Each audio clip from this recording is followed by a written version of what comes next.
So this video is called How to Make Your Yoga Useful. So as a practitioner and a teacher, you may be getting some of the health benefits from yoga, wonderful, and maybe using it as a mindfulness practice, wonderful. I would suggest the way that yoga can be most useful beyond these kind of aspects is in getting it off the mat and into our life. So I've been obsessed for the last about 20 years on how to get yoga and other embodied practice like Aikido, other things into our life. Or else I'd argue, like, why are we doing it? You know, if it's not really affecting our work, our relationships, our parenting, whatever it is, what's the point in being super flexible or strong? Yeah. So how can we kind of maximize the usefulness in yoga for the 23 hours we're not on the mat? Intention is one, absolutely. I think it starts with that. That's not enough, but it's a pretty good place to start by having the intention that when we come onto the mat, we're doing something to help the rest of our life. That goes a long way. Attention. So in the postures, being attentive, so mindful, yes, we're building that basic skill of mindfulness of the body, which we can transfer later into the rest of our life. But also to the emotional aspects of the posture, to the subjective aspects, like, you know, when you're doing warrior pose, really feeling the warriorness of that. That's a big part of EYP, which I'm involved in.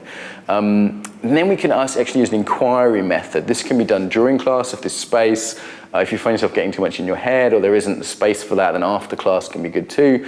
It can be inquiries like, let's stay with warrior as a classic example, warrior 2. Do I tend to do this in my life? Is it familiar? Do I feel at home? This is the basic EYP method. And then you can ask, okay, where do I need more or less of this? Do I tend to do it here but not here? Do I tend to overdo it or underdo it? So the inquiry process is very useful. I would highly recommend some kind of reflection practice. Verbalizing enables clarity. So by taking the insight, which may be a kind of intuitive, embodied, emotional insight, into actually a clear linguistic statement by saying it, to another human being, being empathically listened to and received in that.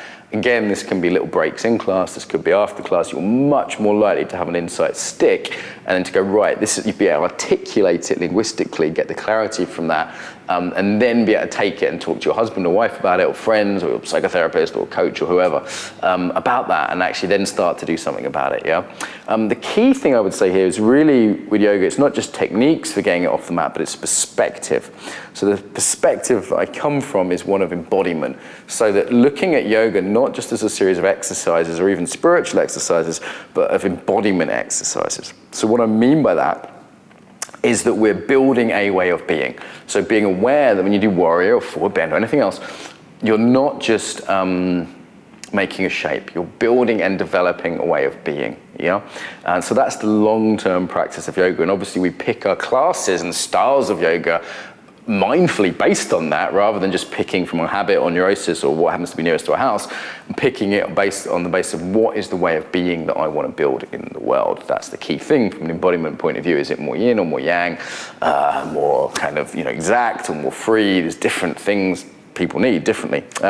So that's how we work long-term on ourselves. We can also work with state. So how do we change our state? Well, working with the fight-flight response to relax ourselves, transferring that into life by working linguistically, having people kind of say, insult you, or there's videos on this you can see, in controlled ways, bringing life situations in. So it's not just a posture which makes us challenge and tense up, but maybe something more social linguistic. That aspect is very helpful. But also we can use what we call micro postures. So there's another video specifically on this.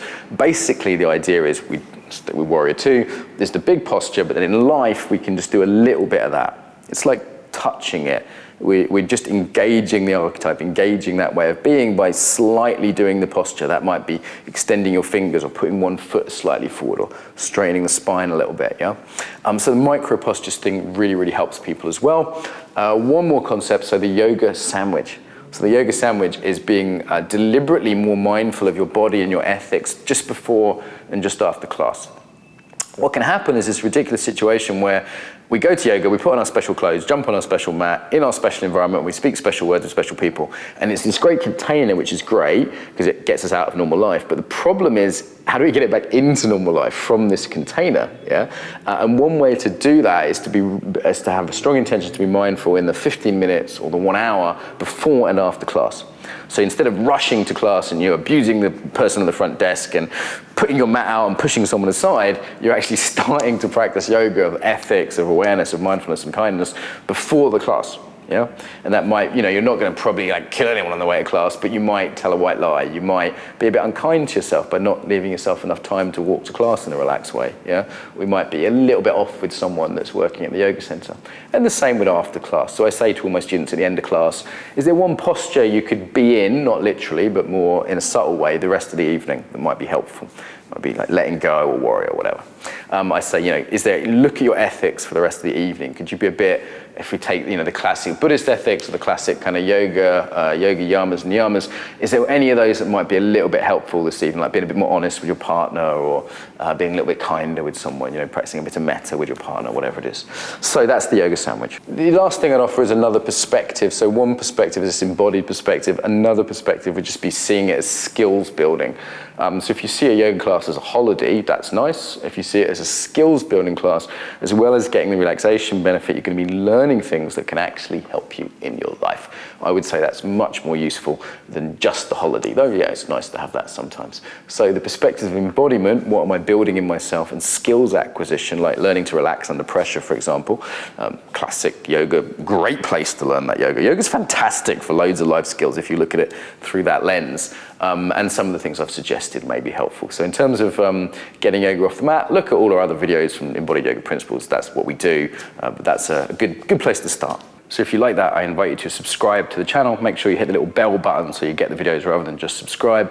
Obviously, likes and comments are very useful for us. It's always nice to hear what people think, to ask questions. I will respond to them if you do. So ask questions, share your own experiences, and it just means that more people see the videos, which is nice for us. It also means you're more likely to see it yourself in the future.